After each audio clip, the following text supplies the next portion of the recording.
Our talk today, inshallah, is about the guard that put up before one engage in prayer to prevent others from passing before him.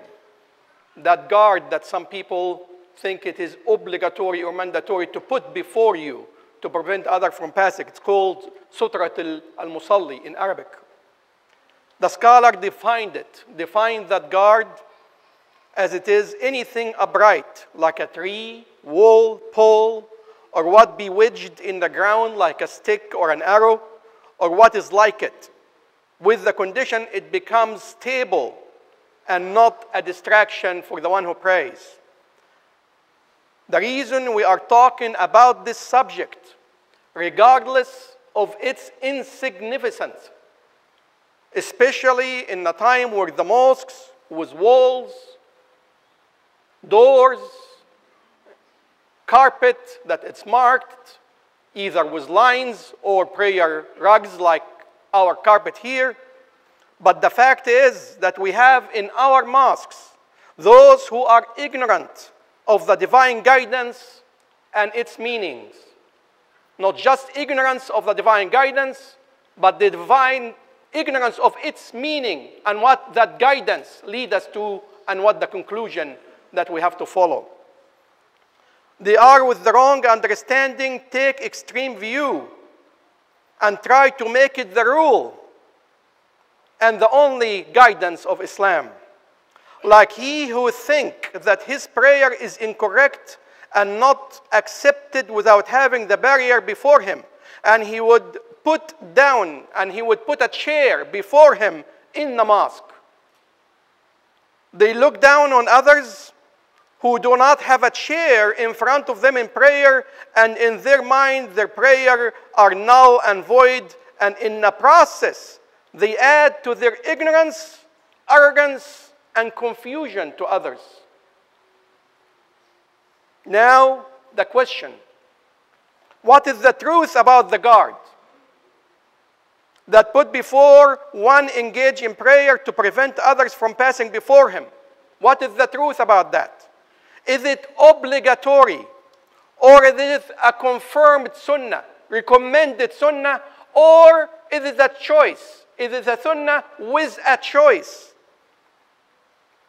Are the lines that exist in prayer rugs or the carpet in the mosque are sufficient and take place of the physical barrier that some believe that they have to have before them? This is what we're going to talk about, inshallah. And this is very important for you to understand, because we have a scholar that actually is familiar with all the school of thought in this area. If you don't understand, ask. And inshallah, spread the words so the ignorance will not take over. The incorrect guidance will become the rule. It's a responsibility of everyone who is sitting here to open his heart and his mind and comprehend and understand. And if you're confused about something, ask, inshallah. We start with some of the saying, the hadith of the Prophet Muhammad, peace be upon him, in having a barrier for the one who prays.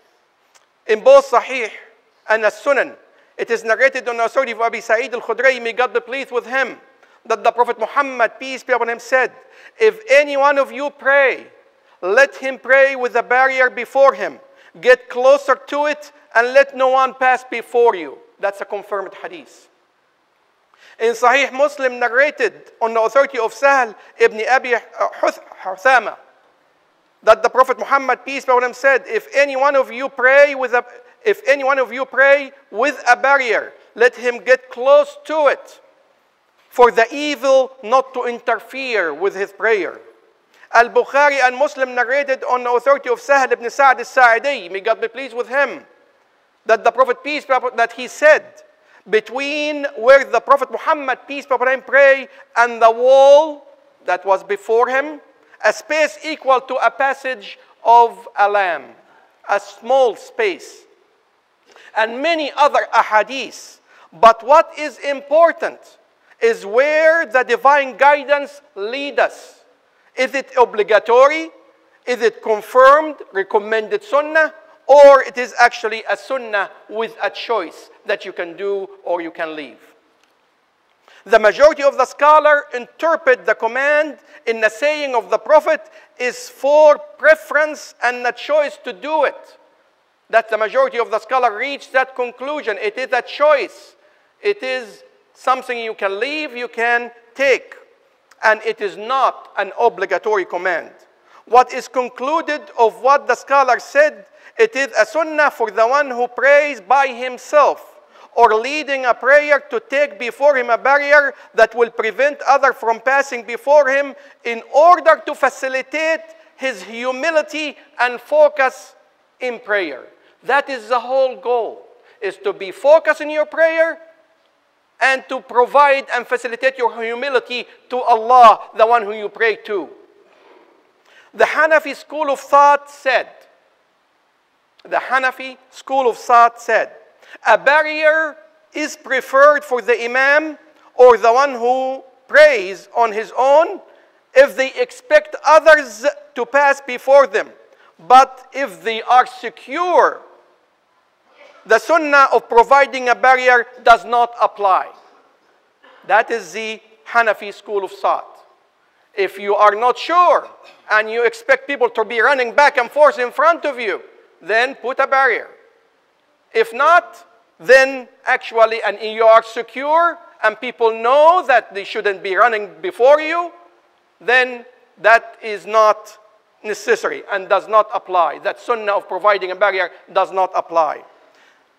The Shafi'i school of thought declared the command to be a sunnah, and they did not put any boundaries or declare any boundaries like the Hanafi school of thought.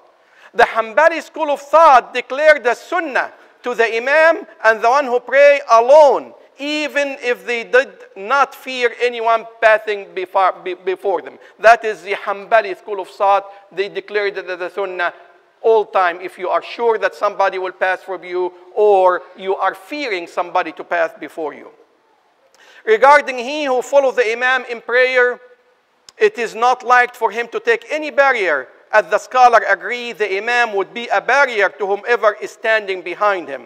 We conclude the majority of the scholar agree the command of taking a barrier is built on a choice and a preference, not on obligatory mandate by any way, by any means, by our Prophet Muhammad, peace be upon him.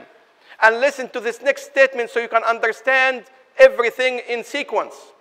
And what guides them, what guides the scholar to that conclusion. What guided them to this conclusion is other guidance of the Prophet Muhammad, peace be upon him, performing his prayer. So the scholar did not come to this conclusion on their own, but they come also through other guidance of the Prophet Muhammad, peace be upon him, in performing prayer without a barrier at all. And the passing of people before him, and the passing of animals before him, without interrupting his prayer, or pushing anyone, or stopping anyone passing before him. So the scholar do not come with recommendation and conclusion without or on their own. It's also coming from our teacher, our guidance, Muhammad, peace be upon him, as he did pray without a barrier altogether, and animals and people passing before him without him interrupting his prayer or stopping anybody or being interrupted. Imam Abu Dawood narrated with good confirmation on the authority of Fadl ibn al-Abbas, may God be pleased with both of them, that he said, the Prophet Muhammad, peace be upon him, came to an open space that we own in the desert. Open space in the desert. There is no walls. There is no doors. There is no carpet. With no barrier in front of him, and he prayed with no barrier in front of him, while a donkey we own and a dog were passing before him, and he did not pay attention to any of that. That's a confirmed hadith about the prayer of our Prophet Muhammad, peace be upon him, that he prayed in the desert without a barrier, without any obstacles in front of him, with animals and dog passing before him, and he did not stop or pay attention to that. Also, Al-Bukhari and Muslim narrated on the authority of Ibn Abbas, may God be pleased with both of them also, that he said, I came riding a female donkey, and the Prophet, peace be upon him, was leading people in prayer without having any wall around him, meaning without any barrier whatsoever. My dear brothers and sisters, it is very clear through the saying and the deeds of the Prophet Muhammad, peace be upon him, that the choice in having a barrier is to place a stick or what is like it before you, or to pray close to a wall if you want to, or pray without a barrier at all, as all are deeds and action and a performance of the Prophet Muhammad, peace be upon him, to clarify the matter to all of us. So no confusion will be there whatsoever. One fourth choice, which is available to us, reasonable and the most appropriate in our time that we live in, it is a definite line, and the one in front, the one who pray. That is a fourth choice. Where is that fourth choice came? Is it also a guess or somebody inventing it? It is a choice.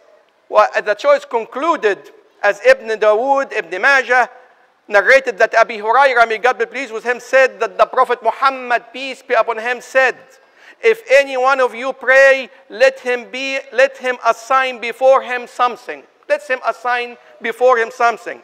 If he did not find anything, let him put a stick. If he did not find the stick, let him draw a line, and no harm will befall him if anyone pass before him. Very clear. The majority of the scholars adopted the correct guidance of using a line as a barrier, as the Shafi'iyah and Al-Hanabila did. And it is the most reliable opinion of the late Hanafi school followers. Imam Malik disregarded the line altogether, and he said it is all right to pray without a barrier, and it is what his follower did. They prayed without a barrier at all. Our Imam's guidance that the line is the barrier, and what is suitable, what is appropriate, and what is acceptable to us in our time, because the Hanafi and the Shafi'i school of thought talk about it and considered the line as the standard and the typical when they were comparing a line to a prayer rug. So the standard was the line when they start talking about a prayer rug. Talking about a prayer rug as a guard to put before one engaged in prayer to prevent others from passing before him, like the prayer rug, Imam al-Tahtawi said, prayer rug is more likely to deter anyone from passing before the one who prays than the line.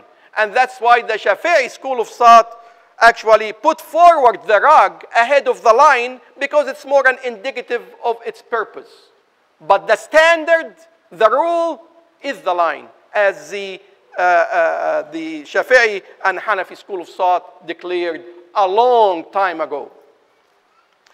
That is what discussed a long time ago. And now we have mosques with precisely lined carpet like our old facility, and other with defined personal prayer rug like what you are praying on right now. All that is not enough of a guard for those ignorant, uninformed, and oblivious persons who want a chair before everyone who prays and yells and screams in arrogance, looking down on the true scholars, and what makes his statement and make him extend in his arrogance, finding others who actually sympathize without knowledge or without any information with him. For those who claim knowledge, falsely claim knowledge of Islam without being educated, Be mindful of Allah. It's a religion you are talking about. Be mindful of Allah and protect the wholesome and the sensible faith of Islam, and do not undermine it with arrogance and ignorance, especially here in the non-Muslim countries. It's a plea for those who claim knowledge without any education, for those who want attention. You are trying to mess with a religion, with the guidance of Allah subhanahu wa ta'ala and His Prophet. And you are misguided, and you're misguiding others. So be careful. And know that arrogance and ignorance of the true divine guidance, especially in many areas of simplicity, ease, and common sense of our faith, is the first road to extremism, terrorism, and deviation of the true guidance of the peaceful, truthful, sensible faith of Islam. It's very, very important for us to learn the guidance, so we don't let the few imposters who claim to be Muslims to be misguided and misguide others. May Allah protect us, make us know the true guidance of Islam, and inshallah convey it to others.